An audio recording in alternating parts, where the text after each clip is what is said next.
설교 목적을 먼저 여러분께 말씀드릴게요. 설교 목적 진술 귀한 부분이죠. 오늘 설교 목적은 다른 것이 아니라 받은 구원을 일상에서 쓰게 하는데 설교 목적이 있습니다. 구원은 받았다라고 표현하도 크게 틀리지는 않은 것 같습니다. 구원은 받아야 됩니다. 그런데 받았다고 끝나는 것이 아니라 받은 구원을 일상에서 쓸 수 없다고 한다면 정말 구원을 받았나라고 의문을 품는 것이 오히려 여러분에게 지혜일 것입니다. 구원은 분명 받는 건 맞는 것 같습니다. 그럼에도 불구하고 받은 구원을 목사님 엽서에 좀 강하게 거칠게 표현했잖아요. 써먹으라. 일부러 했어요. 기억이 좀 남으라고. 그 구원을 일상에서 사용할 수 없다고 한다면, 쓸 수 없다고 한다면 정말 구원을 받은 것일까라는 것을 오늘 말씀을 통해서 의문을 품게 만드는 데 목적 하나가 있습니다. 구원이 이런 거야. 구원을 사용하는 거구나, 쓰는 거구나, 써먹을 수 있는 거구나 라는 것이 깨달아졌다고 한다면 구원을 쓸 때 쓰게 될 경우에 그러면 삶의 현장에서 어떤 현상이 일어나지? 라는 것을 말씀을 통해서 보게 될 거예요. 구원을 사용할 때에는 이런 현상이 일어나는 거구나. 구원을 쓸 때, 써먹을 때, 써먹게 되어지면 나의 삶 속에서, 삶의 자리에서 이러한 일들이 실제 되는구나 라는 것을 여실하게 보게 만들고, 그렇다고 한다면 왜 그동안 구원을 쓸 수 없었을까? 왜 그동안 구원을 쓰지 못했었던 걸까라는 것을 오늘 말씀을 통해서 규명하는데 오늘 설교 목적이 있습니다. 설교를 다 듣고 난 다음에 여러분의 마음 가운데 커다랗게 결정이 일어나야 돼요. 받은 구원 사용하는 거구나. 사용해야 되는 거구나. 사용하지 않은 것이 큰일 날 뻔했던 거구나. 앞으로는 구원을 써야지. 이런 은혜가 여러분의 가득하기를 축복합니다. 오늘 말씀 요한복음 강의할 때 얼핏 했던 말씀 중에 하나예요. 요한복음 17장에 나오게 되어지는데 예수님의 기도 중에 하나가 십자가를 앞두고, 다시 말하면 십자가를 지시기 전에 십자가를 앞에 두고 간절한 기도가 성경에 두 군데가 나와요. 그 중에 하나가 겟세마네 동산에서 십자가를 앞두고 십자가를 바라보면서 드렸던 기도와 오늘 요한복음 17장에서 기도가 나옵니다. 겟세마네 동산에서 십자가를 바라보며 드렸던 기도 알죠, 여러분? 내 뜻대로 하게 하지 마옵시고 아버지 뜻대로 하게 하옵소서라고 했던 그 기도. 이 십자가를 져야 돼요. 완전한 인간으로 오신 우리 예수님께서 완전한 신이었음에도 불구하고 완전한 인간으로서 공적 삶을 살고 이제 십자가를 앞두고 주님 앞에서 아버지 앞에서 겟세마네 동산에서 기도해요. 어떻게 기도하게 되어지는 거니? 그 기도의 품새, 기도의 상태, 상황을 보게 되어지면 땀방울이 핏방울 들 정도로 간절함이 있었잖아요. 땀방울이 변해서 핏방울이 될 정도로 간절함이 있었다는 것은 그때 예수님의 마음 가운데는 오로지 아버지만 보였을 거예요. 그렇죠? 세상과 나는 간 곳 없고 오로지 아버지만 보였을 거예요. 그 아버지 하나님 앞에 얼마나 간절함이 컸고 절박함이 얼마나 컸으면 땀방울이 핏방울로 변할 정도까지 기도했을까? 그 기도의 내용을 보게 되어지면 다른 것이 아니었어요. 내 뜻대로 하게 하지 마옵시고 아버지 뜻대로 하게 하옵소서. 그 말을 조금 비틀어서 우리가 좀 보게 되어지면 내 뜻대로 하게 하지 마옵시고 아버지 뜻대로, 이게 그토록 간절했다고 한다면 내 뜻대로 하고 싶은 마음이 있었다 없었다? 있었다라는 거잖아요. 완전한 인간으로 오신 우리 예수님의 권위가 보여지는 장면이에요. 예수님의 마음에 심적 갈등이 있었던 장면이에요. 수많은 설교들을 읽어보게 되어지면 그 부분에 있어서 우리 예수님께서 십자가를 졌을 때 그 십자가의 고통은 별 문제가 아니었다 이렇게 얘기하는 부분 맞는 것 같아요. 다만 아버지와 분리되어지는, 아버지 하나님과 분리되어지는 그 고통 때문에 십자가를 안 졌으면 좋겠다라고 이렇게 설교를 이렇게 얘기를 하는데 꼭 그렇게 주장할 필요는 없는 것 같아요. 이러든 저러든 그 해석의 문제는 해석의 문제이고 어쨌든 간에 이 잔을 나에게서 옮기옵소서라고 했던 거 보게 되어지니까 십자가를 안 졌으면 좋겠다라는 의도는 분명했다라는 거예요. 그렇죠? 예수님께서 그런 의지가 있었다라는 거죠. 아버지요, 고상하게 이 잔을 나에게서 옮기옵소서, 고상하게 얘기했지만 그 얘기를 쉽게 풀어서 얘기하면 십자가를 안 질 수 있으면 안 졌으면 좋겠다 그 뜻이잖아요. 그때 기도해요. 땀방울이 핏방울이 될 정도로, 변화가 될 정도로 간절하게 주님께 기도하게 되어지면서 무엇을 붙들게 되어지는 거니? 그러나 내 뜻대로 하게 하지 마옵소서. 그러나 내 원대로 하게 하지 마옵소서. 아버지 뜻대로 하게 하옵소서라고 무엇을 지켜요? 마음을 지켜요. 마음. 근데 겟세마네 동산의 기도는 한마디로 요약하게 되어지면 마음 지킴 기도입니다. 어떤 마음 흔들리지 아니하고, 어떻게 내 뜻대로 흔들리지 아니하고, 내 원대로 흔들리지 아니하고, 아버지 뜻이 내 마음에, 내 생각에 고추 세울 수 있도록 흔들리지 않는 그런 마음, 그것을 기도하기 위해서 어느 정도 기도했다고요? 땀방울이 핏방울로 변할 정도로 기도했다. 그게 겟세마네 동산의 기도예요. 십자가를 바라보면서 그렇게 기도한다라는 거죠. 저는 사랑하는 우리 교회 공동체 한 사람 한 사람 마음 가운데 그러한 다짐들이 얼핏 들어오는 것을 넘어서서 자리 잡았으면 참 좋겠어요. 어떻게 자리 잡아야 되는 거니? 하나님 흔들리는 마음 더 이상 용납하기 싫어요. 세상에 기웃거리는 마음 더 이상 용납하기 싫어요. 내가 하고 싶어하는 곳에 마음 가는 것 더 이상 허용하고 싶지 않아요. 내가 놓고 싶지 않은 세상, 그래서 내 마음 가운데 채우고 싶은 이러한 저러한 것들, 일들, 여건들, 환경들, 더 이상 그것 때문에 고심하고 갈등하기 싫어요 라고 여러분 결정하는 그러한 기도들이 좀 무르익었으면 참 좋겠다는 생각이 들어집니다. 또 하나 십자가를 앞두고 드렸던 기도가 오늘 요한복음 17장인데, 이 기도는 뭐 좀 뭐라 그럴까, 이미지로 표현한다고 한다면 겟세마네 동산의 기도는 십자가를 바라보면서 하는 기도였다고 한다면, 그 십자가를 앞두고 17장을 이렇게 되돌아보면서 공적인 삶들을 되돌아보는 기도예요. 이제 십자가를 져야 되는데 겟세마네 동산은 십자가를 바라보면서 마음을 다짐했다고 한다면, 오늘 17장은 십자가를 져야 되는데 십자가를 앞두고 십자가를 등지고 공적인 삶들을 되돌아보는, 공적인 삶의 의미가 무엇인지 다시 한번 되새겨보고 그 공적인 삶의 목적의 의미를 아버지 앞에 그대로 올려드려서 이 목적, 이 의미를 이루어 주옵소서라고 했던 기도가 오늘 말씀입니다. 그러니까 공적 삶을 마무리하게 되어지면서 공적인 삶의 의미가 이거야. 내가 공적인 삶, 공생을 살았는데 이 목적이 이것이었어 라고 우리에게 보여주게 되어지면서 그 목적을 아버지여 이루어 주옵소서 라고 했다는 거죠. 그러니까 예수님께서 이 땅에 오신 사역의 진수, 목표, 목적, 사명이라고 볼 수 있어요. 사명. 그 사명의 내용이 먼저 이런 거예요. 21절 한번 읽어봅시다. 시작.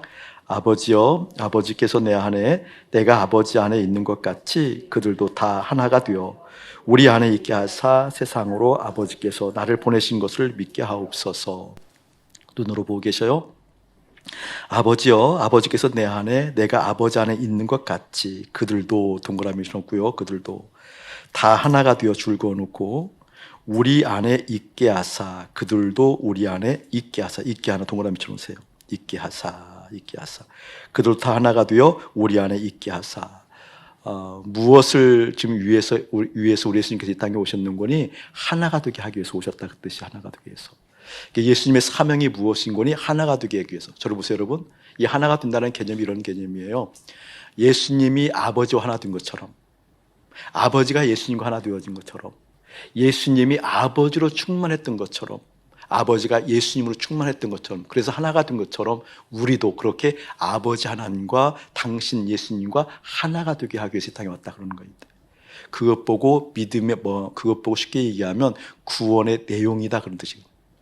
구원 그러면 어떤 게 구원인가? 구원의 내용은 다른 것이 아니라 아버지로 충만해지는 것, 아버지 하나님으로 충만해지는 것, 그 예수님으로 충만해지는 것. 그래서 아버지 하나님과 아들 예수님과 하나 되게 되는 것이 구원이에요. 구원. 이게 구원의 내용이에요. 두 번째는 뭔가 이것이에요. 그 다음에 세상으로 아버지께서 나를 보내신 것을 믿게 하옵소서. 2번. 아버지께서 나를 세상으로 보내신 것을 믿게 하옵소서. 2번. 자, 이게 구원의 내용이라고 한다면 이 구원의 내용을 이제 이루어 가셔서 그 사명을 잘 감당하시고 이제 아버지께 돌아가는 장면을 한번 더 봅시다. 13절 한번 읽어봅시다. 자, 시작. 지금 내가 아버지께로 가오니 내가 세상에서 이 말을 하옵는 것은 그들로 내 기쁨을 그들 안에 충만히 가지게 하려 함이니이다. 21절이 구원의 내용이었다고 한다면 13절은 구원의 상태예요. 구원의 내용이 채워진다고 한다면 이러한 상태가 되어진다 그 뜻이에요. 바로 그 구원의 내용을 우리에게 주시고 그 내용을 통해서 13절의 상태가 있게 하기 위해서 예수님께서 이 땅에 오셨다 그 뜻이에요. 자, 눈으로 보고 계셔요. 지금이에요. 지금 내가 아버지를 간다. 아버지께로 간다라는 얘기는 아버지로부터 왔다라는 걸 전제하죠. 아버지께로부터 왔다라는 것은 무엇을 의미하는 거니? 아버지의 뜻을 가지고 왔어요. 그것 보고 사명을 감당하기 위해서 왔다 그 뜻이에요. 다시 말하면 소명이 있었고 그 소명을 감당한 사명, 그 사명을 잘 감당하고 어떻게 아버지께로 간다라고 하게 되어지면서 내가 세상에서 이 말을 하옵는 것은 그들로 동그라미 쳐놓으세요. 그들로 내 기쁨을 즐거워 놓고요. 그들 안에 동그라미 쳐놓고요. 충만히 가지게 하려 합니다. 충만히 가지게 합니다. 그러니까 그들에게 충만하게 가지려 하는 것이 무엇이었어요? 예수님이 갖고 있었던 기쁨을. 다시 보세요. 저를 한번. 구원의 내용이라고 한다면 다른 것이 아니고 아버지와 예수님이 하나 되어지는 것. 예수님이 아버지로 충만했어요. 또 아버지 하나님이 예수님을 충만했어요. 그래서 하나가 되었어요. 하나가 되었어요. 바로 그것을 알게 하고 경험하게 하는 것이 구원이었어요. 그렇게 되어지면 어떤 상태가 있게 되어지는 거니? 예수님이 원래 가지고 있었던 기쁨을 내가 갖게 되어진대요. 태초의 기쁨을 갖게 되어진다는 거예요.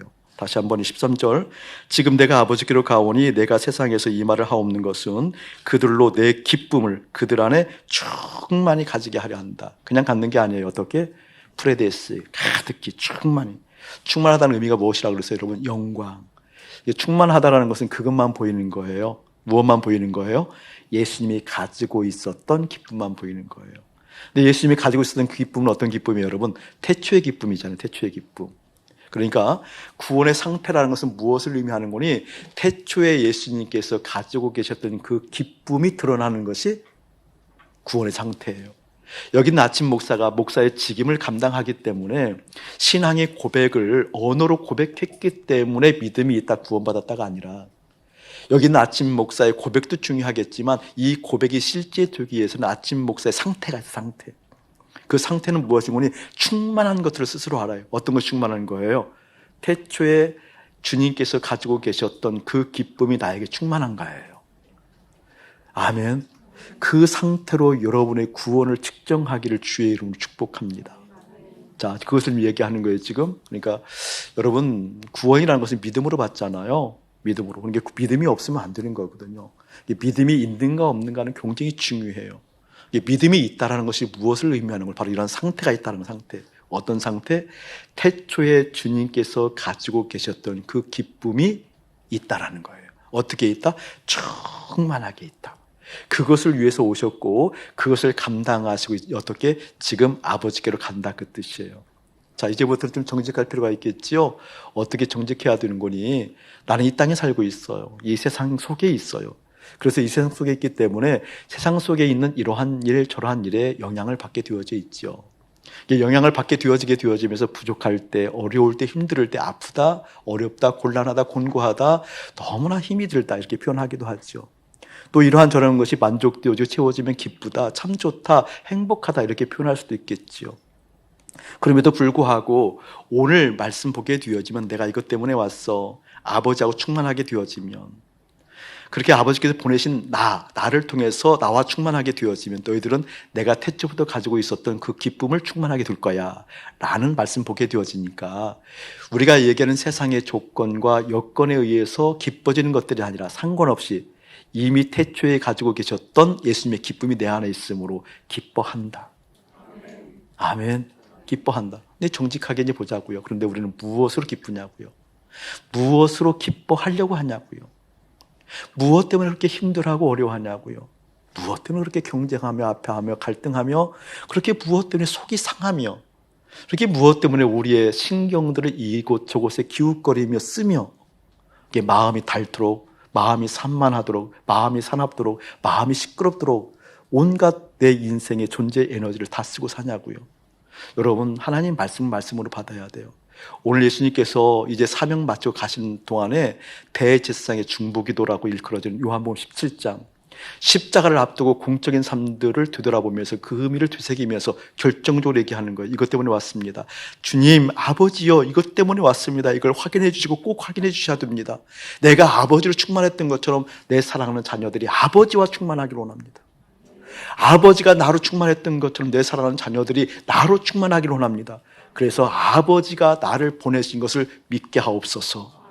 그때야만 비로소 세상의 조건에 의해서 형성되어지는 기쁨이 아니라 태초에 주님께서, 태초에 예수님께서, 태초에 그리스도께서 가지고 계셨던 그 기쁨으로 충만해져.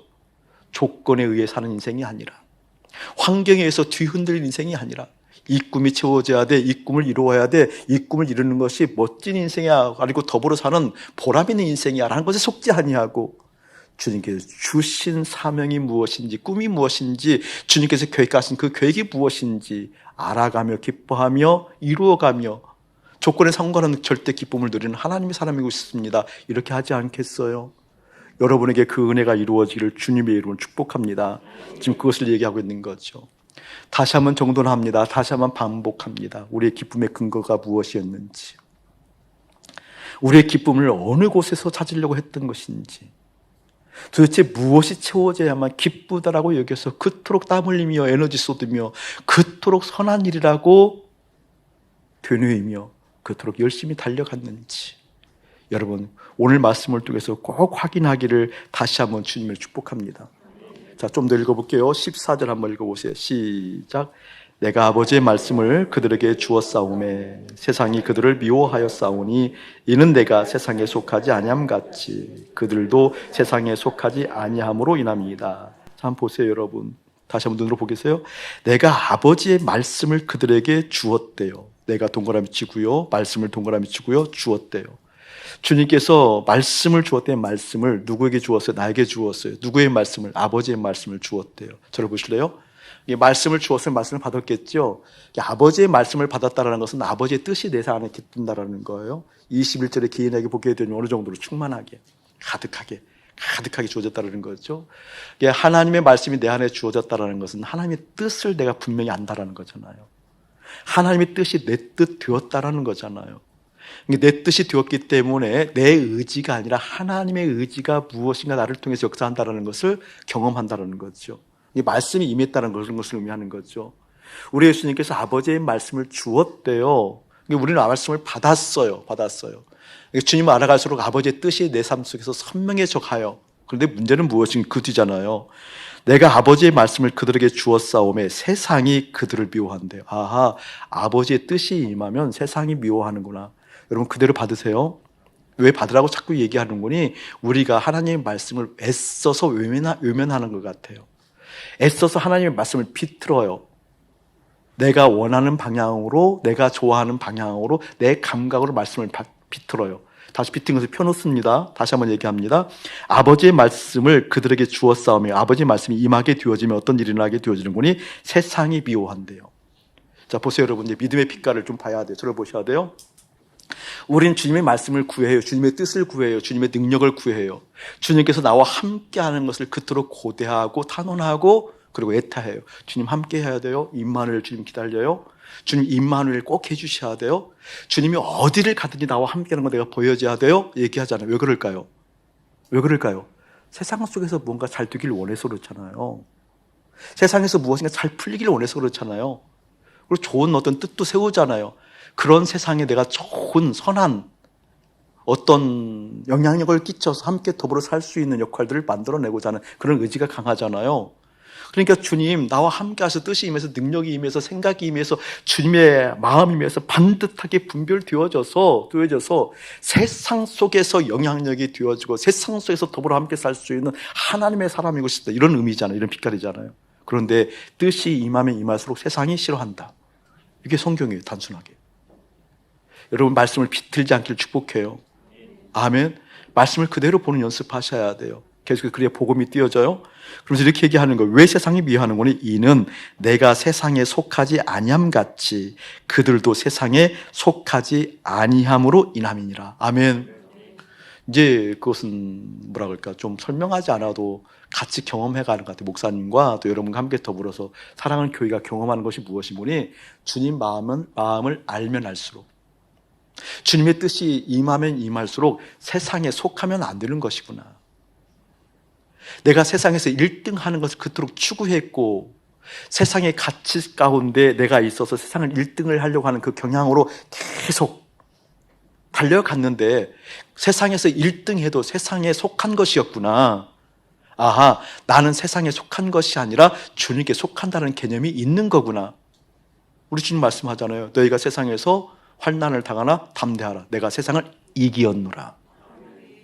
세상을 속하는 것이 아니라 세상에서 1등하는 것이 아니라 세상을 이기는 거였구나. 이기는 거였구나. 그 개념이 어떠한 것인지 믿음이 들으면 들을수록, 말씀이 보이면 볼수록, 말씀이 내 삶 가운데 역사하면 역사할수록, 말씀이 임해서 내 속에 채우면 채울수록 선명해지잖아요. 분명히 말하는 거예요. 너희들을 미워하게 되어지는데 그것은 세상에 속하지 않았기 때문에 그렇단다. 세상에 속하지 않았기 때문에 그렇단다. 세상에 속하지 않았기 때문에 세상은 너희들을 미워할 수밖에 없고 너희들을 미워할 수 있는 그런 근거가 있음에도 불구하고 너희들이 올곧게 나를 바라볼 수 있는 것은 다른 것이 아니라 말씀이 임했기 때문에 그렇단다. 할렐루야. 그 말씀이 가득 임했을 때 어떻게? 태초에 예수님께서 가졌던 기쁨을 내가 충만히 가질 수 있다. 그때 하면 비로소 세상에 이러한 저러한 조건에 의해서 흔들리는 인생이 아니라 이러한 조건에 만족함으로 기뻐하는 인생이라 태초에 가졌던 그 기쁨이 환경에 관계없이 어떻게 주님의 뜻이 주님의 마음이 주님과 살가운 친밀한 교제가 내 삶 가운데 펼쳐지는 역사를 보게 된다. 아멘. 이제 그 기쁨의 간증들이 이곳저곳에서 피어났으면 참 좋겠습니다. 이제 그러한 간증들이 실제 되어져서 나사는 예수 그리스도를 명하느니 이제 나는 염려에 근심하지 않아. 염려 근심에 절절매지 않아. 염려의 근심에 매달려 살지 않아. 나사는 예수 그리스도를 명하니 나를 속이는 영들은 떠나갈지어다. 주님의 말씀이 펼쳐지는데 막는 이가 누구냐라고 선포할 수 있는 그 담대한 믿음의 사람들의 평강의 얼굴들을, 평온의 얼굴들을, 그 담대한 하나님의 사랑에 깃들어 있는 그 멋진 모습들이 이곳저곳에서 피어나기를 주님으로 축복합니다. 아멘. 그걸 계속해서 좀 한번 보려고 그래요. 그렇다고 한다면 왜 이것을 이룰 수 없는가라는 것을 본론으로 보려고 그래요. 왜 이것을 이루어가지 못하는가? 왜 이것이 실제되지 못하는가? 왜 일상에서 이루어지지 못하는가? 오늘 하나님 말씀 마음 보게 되어지면 일상에서 어떻게 하나님의 마음이 보여진다는 것. 일상에서 구원을 쓴다는 개념을 본다는 거잖아요. 일상이라는 개념이 굉장히 중요해요. 지난주 우리가 하나님 마음 보게 되어지면서 느헤미야 7장을 봤는데 느헤미야 7장 중에서 특별히 3절 말씀을 강조했잖아요. 3절 보게 되어지면 어떤 장면이었어요? 성문을 파수하게 되어지는데 성문을 지킬 때 보통 성문이 열릴 때에는 해가 뜨면 성문이 열리고 해가 지면 성문이 닫히잖아요. 왜? 생활을 해야 되기 때문에, 먹고 살아야 되기 때문에, 생업의 문제 때문에 그런 거잖아요. 보통 성이 있다라고 한다면 성문이 열릴 때는 해가 뜨면 성문도 함께 열려서 생업을 해야 되는 거기 때문에. 그런데 느헤미야 7장은 이상했다라는 거죠. 해가 높이 뜰 때까지 성문을 열지 말아라. 성문을 열지 말아라. 이 의미는 뭐였어요, 여러분? 하나님의 말씀이 내면화 되기까지는 움직이지 말아라. 그 얘기인데 날마다 그렇게 한다라는 것은 일상이 그렇게 되어야 된다라는 거예요. 아멘. 일상의 부분이라는 거예요. 여러분, 신앙은 일상입니다. 어느 한 날 번뜩 은혜 받아서 그 은혜의 기운으로 살아가는 게 아니에요. 날마다 주님과 함께 하는 겁니다. 어느 한 날 뜨거운 마음이 임해서 그 뜨거운 기운으로 살아가는 게 아니에요. 주일날 예배드리고 예배드리는 가운데 은혜가 충만해서 일주일 힘겹게 살아가는 게 신앙 아니라니까요. 그런 신앙은 속지 마세요. 그건 신앙 아니에요. 그 신앙의 기운으로 살아가는 것은 주님과 전혀 관계없는 능력 위주의, 여러분, 그건 신앙도 아니에요. 신앙은 뭐예요? 일상에서 이루어져야 됩니다. 그래서 어떻게 해가 높이 뜰 때까지 하나님의 말씀이 내 안에 채워지는 거예요. 하나님의 말씀이 내 안에 내면화 되어지는 거예요. 하나님의 말씀이 내면화 되어지고 나에게 힘이 되어지지 않느나 나는 움직이지 않겠습니다. 그 뜻이 15절이에요. 15절. 자, 한번 보세요. 15절부터 볼게요. 시작. 내가 비옵는 것은 그들을 세상에서 데려가시기를 위함이 아니요 다만 악에서 빠지지 않게 어떻게 보전하시기를 위함이다. 자, 그 보전을 어떻게 하게 되어지는 거니? 17절부터 16, 17, 18절 한번 읽어볼게요. 19절까지 시작. 내가 세상에 속하지 아니함 같이 그들도 세상에 속하지 아니하여 싸움나이다. 그들을 진리로 거룩하게 하옵소서. 아버지의 말씀은 진리이다. 아버지께서 나를 세상에 보내신 것 같이 나도 그들을 세상에 보내었고 또 그들을 위하여 내가 나를 거룩하게 하오니 이는 그들도 진리로 거룩함을 얻게 하려 함이니이다. 아멘, 아멘. 해가 높이 뜰 때까지 말씀이 어떻게? 내면화 될 때까지 성문을 열지 않는다. 생업보다 생언이 중요했다라는 말씀, 똑같은 말씀이에요. 지금 15절 보게 되어지면 세상에서 바로 하늘로 데려가는 것을 세상에 남게 한대요. 남는데 남아서 보존시킨대요. 있게 한대요. 근데 어떻게 보존되어지는 거니? 17절 진리로 거룩하게 되어진대요. 무엇으로요? 말씀으로. 그러니까 말씀이 내면화되어지는 일상이 있어야 된다는 거예요. 다시 말하면 그 말씀이 내 안에 들어와서 깊이 채워졌을 때 어떻게? 그때 원래 태초부터 있었던 그 기쁨을 잃지 않냐고 기쁨이 내 안에서 충만하게 쓸 수 있다는 거예요. 할렐루야. 아멘. 그렇기 때문에 내 안에 진리가 채워지는 것은 굉장히 중요한 거죠. 시편 119편 105절에 보게 되어지면 하나님의 말씀은 내 발의 등불이요 그러잖아요. 내 길에 비치니이다. 근데 그 말씀도 일부러 오해하는 것 같아요. 저는 참 이해가 잘 안 돼요. 일부러 오해하지 않는 한 그렇지 않을 텐데 일부러 오해하는 거예요. 일부러 말하자면 그 말씀을 그렇게 해석하기도 하고 그렇게 듣는 것 같아요. 자, 그걸 생각해 보면 그럴 리가 없는 거거든요. 여호와의 말씀은 내 발의 등불, 내 발의 등불. 이 말을 어떤 식으로 사람들이 받아들이는 거니? 맞아, 사랑의 주님께서 나를 사랑하셔서 예수님을 이 땅에 보내셔서 예수님을 죽일 정도로 나를 사랑했잖아. 그러니까 주님께서 내 길을 인도하셔. 내 발에 등불이 되어주신대. 내가 가는 곳마다 등불이 되어주셔서 인도해 가셔. 그렇기 때문에 내가 꿈꾸는 것, 내가 계획하는 것, 내 계획들이 잘 인도해가는 하나님의 손길이 있어서 이 계획을 받으셔서 영광 받으실 거야. 아니에요. 아니에요. 2단도 상이단이 상이단 거거든요. 내 발의 등불이라는 것이 무엇인군요? 내 발은 등불만 따라간다 그 뜻이 쉽게 말하면. 그 등불이 없으면 내 발이 내 발걸음을 옮길 수 없다 그 뜻이에요. 그 등불이 뭐예요? 말씀이잖아요. 말씀이 나를 인도해 간다 그 뜻이에요. 내 계획 속에서 역사하신 하나님이 아니라 하나님의 말씀이 어떻게 나를 지도해 간다 그 뜻이에요. 하나님의 말씀이 하나님의 뜻이 하나님의 계획이 내 길을 어떻게 인도해 간다는 개념이 뭐니? 내 길을 인도해 가는 것이 아니라 하나님의 말씀이 나를 이끌어 간다 그 뜻이에요. 하나님의 말씀이 내 길 되었다 그 뜻이에요. 하나님의 말씀이 내 발걸음 되었다 그 뜻이에요. 저는 사랑하는 여러분의 마음 가운데 그것이 실제 되어지기를 예수님을 축복합니다. 아멘.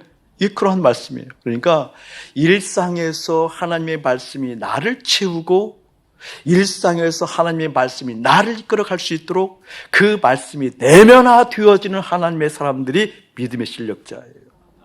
아멘. 여기는 아침 목사가 이제 목사의 직임이 있고 목사의 직임에 이르기까지 많은 훈련 과정이 있었겠지요. 공부도 했겠지요. 뭔가 남다른 또 통찰도 있었겠지요. 그러나 그러한 고백, 훈련, 교육, 그러한 통찰이 나를 온전하게 만들지 못해요.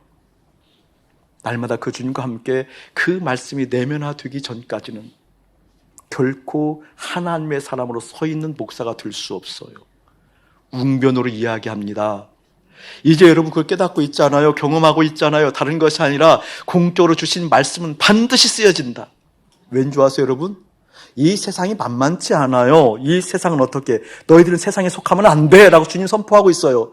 너희들은 세상에 속해서 1등하는 인생이 아니야. 내가 세상을 이겼어. 세상을 이기는 인생이야. 1등하는 것이 아니라 이기는 인생이야. 근데 세상이 너희를 미워해 라고 하기 때문에 세상에 속하지 아니하려고 하면 반드시 하나님의 말씀을 쓰지 않고는 세상을 이길 길이 없다. 그렇게 공적으로 선포드린 말씀은 반드시 쓰여진다. 여러분 알죠? 하나님 말씀 선포드리면 반드시 사용해야만 살아남는 거 알잖아요. 이제는 선포드린 그 말씀이 반드시 사용될 수밖에 없는 세상이라는 것쯤은 이제는 알잖아요. 이 말씀이 사용되어져야만 세상에 속하지 아니하고 담대하게 세상을 이겼다라고 말씀하시는 세상을 이기는 것이 무엇인지 그 말씀의 위력을 이제 경험하고 있잖아요. 아니에요, 여러분? 여기는 목사들 설교자지만 말씀을 선포하지만 말씀을 선포하는 설교자가 하루 오전 내내 그 말씀이 내면화되지 아니하면 어김없이 넘어지는 게 목사였더라. 말씀을 묵상하고 말씀을 받고 말씀을 공부하고 말씀을 새기고 말씀을 정돈하고 말씀을 선포하는 목사를 할지라도 또 다시 그날 아침에 해가 높이 뜰 때까지 성문을 열지 아니하고 그 말씀이 내면화되기 전까지는 반드시 넘어지는 게 목사였더라. 반드시 넘어지는 게 인생이었더라. 반드시 넘어질 수밖에 없는 것이 우리의 실존이었더라. 깨닫기를 예수님의 축복합니다. 오늘 말씀이 구원을 쓰라고 그랬으면 반드시 구원을 써야만 될 상황들이 열려지는 게 세상이라니까요. 우리를 흔든다, 시험, 테스트한다 그런 개념이 아니에요. 세상이 그래요. 세상이 그 말씀 아니면 살 수 없게 만들어요. 그렇기 때문에 여러분 마음껏 그래 나는 말씀이 내 마음껏 채워지지 저거는 움직이지 않을 거야. 그래 말씀이 길이야. 말씀이 등불이야 하는 걸 세워졌을 때 어떤 문제가 닥쳤을 때 어떻게 그 말씀으로 돌파해낼 수 있는 힘이 실제 되어진다. 그때면 어떻게 태초에 주님께서 가지고 계시던 그 기쁨을 잃지 아니하고 그 기쁨을 드리는 구원의 상태가 내 안에 있어서 이러한 저러한 조건에 의해서 움직이는 인생이 아니라 아버지 하나님으로 충만하고 아버지께서 보내신 그 예수님과 충만한 인생이 되어져서 기쁨을 잃어버리지 아니하는 하나님의 사람으로 우뚝 선다. 그 믿음을 사용할 수 있는 여러분 되어지기를 예수님의 이름으로 축복합니다. 그러한 말씀. 왜 우리가 하나님의 말씀을 우리가 왜 하나님의 뜻이 내 삶 가운데 힘들어지는가? 일상에서 이것이지 않았기 때문에 일상에서 작정하셔야 돼요. 교회 오셔서 오전에 기도하시고 여러분 직장에 가셔도 기도하시고 하나님 말씀을 새기게 되어지면 그 말씀이 되뇌게 되어지면서 그 말씀이 내 안에 내면화되기 위해서 내면화되어진 말씀이 오늘 하루를 더끈하게 이길 수 있는 그 일용할 양식을 받아 먹기를 예수님의 축복합니다. 날마다 주시는 그 만나 말씀이 있어서 날마다 새겨지는 만나 그 말씀이 있어서 날마다 새겨지는 그 말씀이 있어서 다른 생각이 다른 염려가 내 곳에 깃드는 것이 아니라 하나님의 뜻이 하나님의 마음이 내 안에 깃듭니다. 아멘. 많은 사람들이 지혜가 좀 이제 열려야 돼요. 어떤 지혜가 열려야 되는 거니? 인생은 누구나 이렇게 좀 연륜이 차오르면 인생을 마무리할 연륜이 차오르게 되어지면 나이가 들게 되어지면 누구나 다 깨닫는 것 같아요. 뭘 깨닫게 되어지는 거니? 그동안 그토록 열심을 품었던 열심이 별것 아니라는 거. 재정이 있으면 좀 행복할 것 같았고 건강하면 행복할 것 같았고 사회적 신분의 지위가 또 어떤 힘의 어떤 지위가 좀 그 삶의 자리가 좀 돋보이면 행복할 것 같았다는 생각을 하죠. 젊은 날은 다. 근데 나이가 들고 정리할 때가 되어지면 그 의미 없다는 걸 깨닫거든요. 근데 믿음의 사람들은 거기서 깨달으면 안 되잖아요. 주님 만나면서 깨닫는 거잖아요. 아멘. 내 혼적인 영역은 이것이 있으면 저것이 있으면 행복할 것 같았어 라고 하는데 주님을 만나게 되면 그 궁극의 일들을 깨닫게 되어지잖아요. 아하, 그러한 혼적인 영역, 세상의 영역 가지고는 배부르지 않는 거구나. 배부를 수 없는 거구나. 이제 깨닫는 거잖아요. 저는 우리의 마음 가운데 그렇게 말씀이 채워짐으로 말미암아 그 지혜의 영역이 넓어졌으면 참 좋겠습니다. 지난 주간에 귀한 곳을 방문했어요. 마음에 좀 기쁨이 밀려왔고 하나님의 마음이 밀려와서 주님께서 요즘 목사님에게 주시는 여러 가지 생각들이 있거든요. 주님께서 10년을 준비하기 때문에 10년을 준비하는 것이 무엇인가 무턱대고 주님을 기다리고 있는 시간이 꽤 흘렀어요. 꽤. 한두 달이 아니라 꽤 흘렀어요. 10년의 세월들을 준비하게 되어지면서 이것을 채워라 저것을 채워라 말씀을 주시는데 우리 하나님은 어떤 때 이렇게 가운데 토막만 주실 때가 많거든요. 단서를 주시면 차근히 풀어가겠는데 결론을 주실 때가 많아요. 결론을 주실 때. 그리고 앞뒤에서 역사하는 것을 찾게 하셔요. 앞에서 뒤에서 서로 역사하는 것을 이렇게 보게 하셔서 맞춰가게 하시는, 그래서 하나님의 뜻을 확인하게 하시는 경우가 참 많아요. 근데 그러한 기도들을 오래 하고 있는데 지난 주간에 이제 그러한 어떤 의문들이 풀려지는 하나의 장소도 봤어요. 어느 곳에 방문하게 됐는데 거기 보게 되니까 평수가 꽤 넓었어요. 수천 평이 되었어요. 되었는데 잘 다듬어져 있었던 곳이에요. 다듬어 있었던 곳. 그냥 얘기를 좀 재밌게 너무 심각하게 듣는 것 같아서 재밌게. 연력학 제2법칙에 의하게 되어지면 모든 물질은 시간이 흘러감에 따라 낡아진다고 그러잖아요. 시간과 물질이 낡아지는 것은 비례한다고 그러잖아요. 연력학 제2법칙이잖아요. 사람 낡아져요. 우리 효민이의 10대 때 얼굴은 온데간데 없고 너의 20대도 이제 마지막이란다. 어쩜 그러게 아니라 당연히 그 모습이 좋아야 돼요. 여러분 이렇게 뭐 바르고 뭐 이렇게 주사 놓고 하지 마세요. 배꼽이 올라와요. 큰일 나요. 그러지 마세요. 이제 낡아져. 그 집을 가보게 되니까 집이 이렇게 이제 순차적으로 매치를 지었고 뭐 풀장도 있고 여러 가지 부대 시설도 있고 정원이 잘 가꾸어져 있고 그래요. 그러니까 근데 상태를 보게 되어지니까 이게 순차주어서 30년, 뭐 20년 이렇게 순차적으로 지은 것 같아요. 근데 그 할아버지가 돌아가셨어요. 돌아가신 거 제가 자세히 모르는데 80대 초반에 돌아가시지 않았나 싶어요. 왜냐면 할머니가 계시는데 할머니가 70대라는 것을 들었거든요. 나이 차가 좀 난다 안 난다 하더라도 70대 뭐 후반이든 중반이든 어쨌든 할아버지가 80대 뭐 초반 중반에 돌아가셨다 한다면 연력학회 이 법칙에 의해서 그 세면이 낡아지는 정도를 측정하게 되었지만 30년 정도 진 건물이에요. 건물. 그러면 할아버지가 80대 초반이라고 한다면 30년 전이면 50대 초반. 좀 더 시간이 됐다면 40대 후반. 그렇죠? 그런데 40대 후반, 50대 초반, 좀 뭐 더 있다면 50대 중반. 이때 마음을 거기에 다 쏟았다는 걸 현장에 가보니까 보여지는 거예요. 돈도 좀 있었겠죠. 어느 정도는. 아주 뭐 재벌급은 아니에요. 보니까. 그러니까 하긴 그 공간에 온갖 마음을 쏟았다라는 것이 느껴지는 거예요. 제 마음에.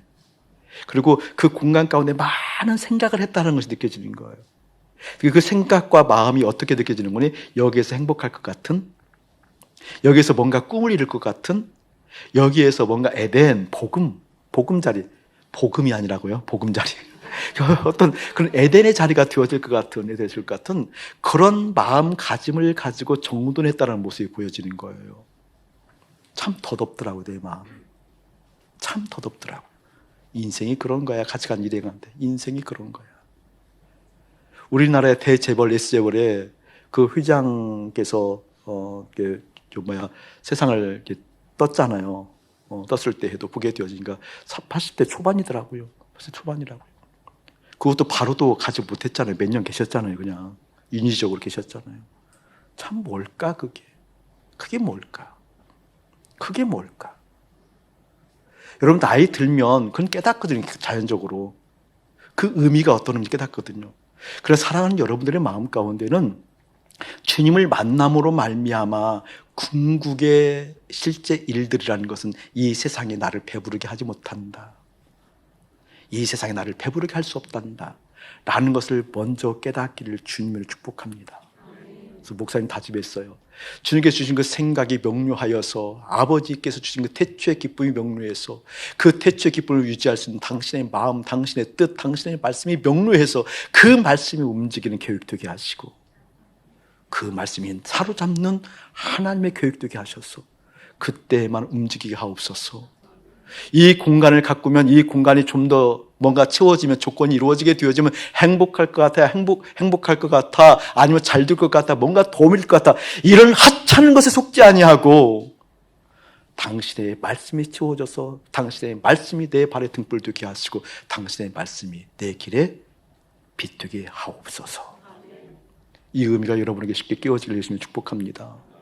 그 말씀이 일상적으로 이루어지지 않는다고 한다면, 그 말씀이 일상적으로 내면화되지 않는다고 한다면 하나님의 약속의 말씀이 나를 이끌어갈 수 없기 때문에 그렇습니다. 왜 구원을 쓸 수 없는가? 일상이 되지 않아서 그래요.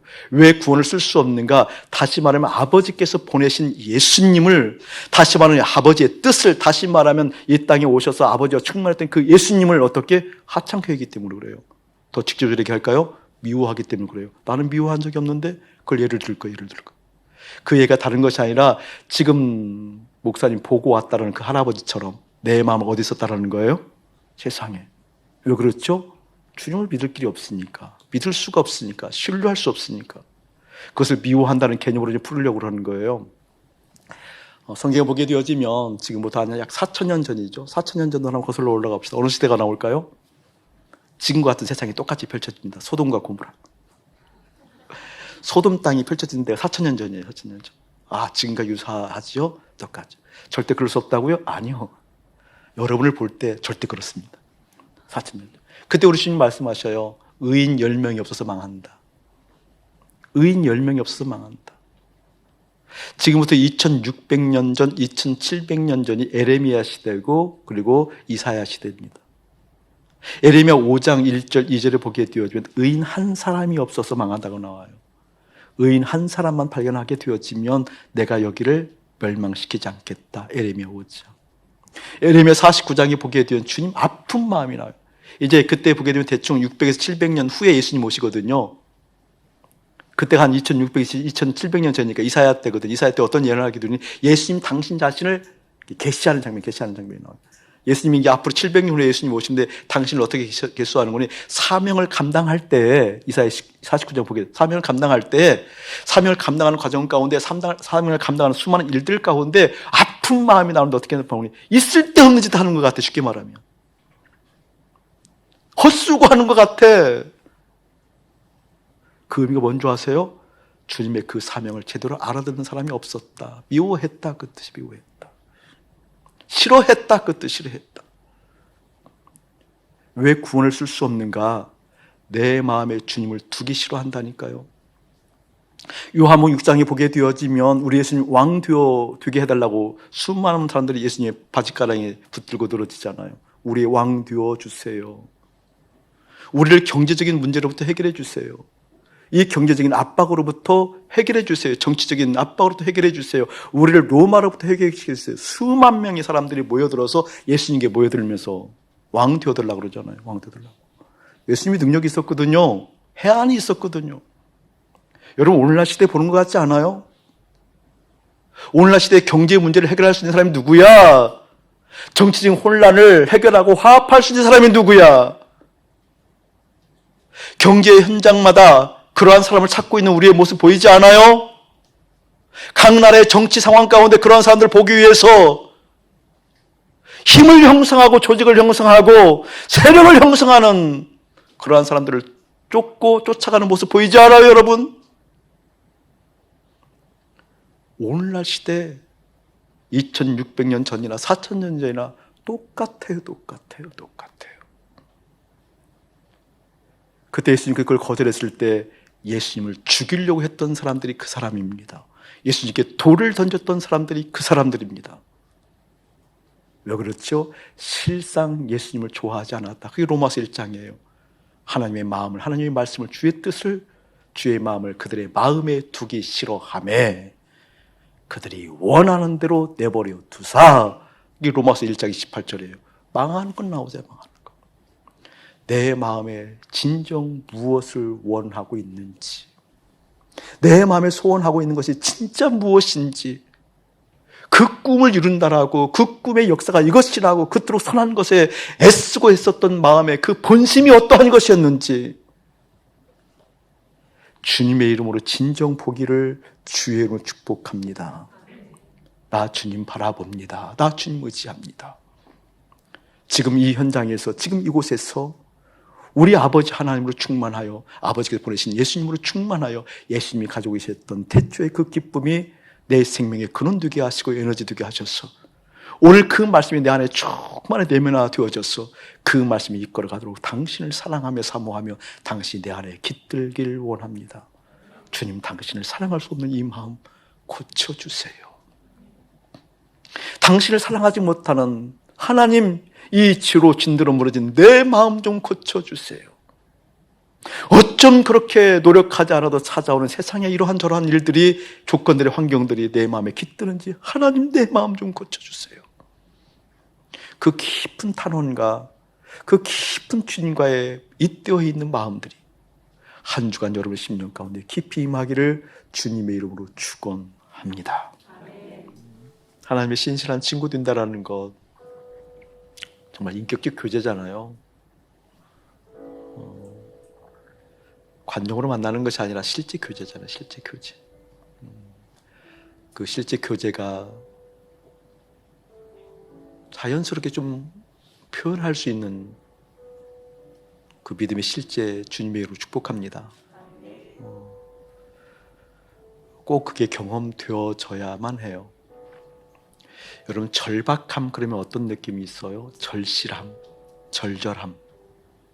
여러분은 어느 때 절박하고 어느 때 절실하고 어느 때 절절하세요? 대부분 이 절박함, 절실함의 문제는 결핍하고 연관되어 있잖아요. 뭔가 결핍이 있을 때 절박함이 일어나는 거잖아요. 채우기 위해서. 그러니까 결핍이라는 것을 어느 때 느끼냐고요? 어디에서 느끼냐고요? 어느 환경에서 느끼냐고요? 저는 그게 두렵더라고요. 내가 결핍이라고 느끼는 그 느낌은 다 세상이었구나. 내가 세상에 속해 있다라는 큰 반증이었구나.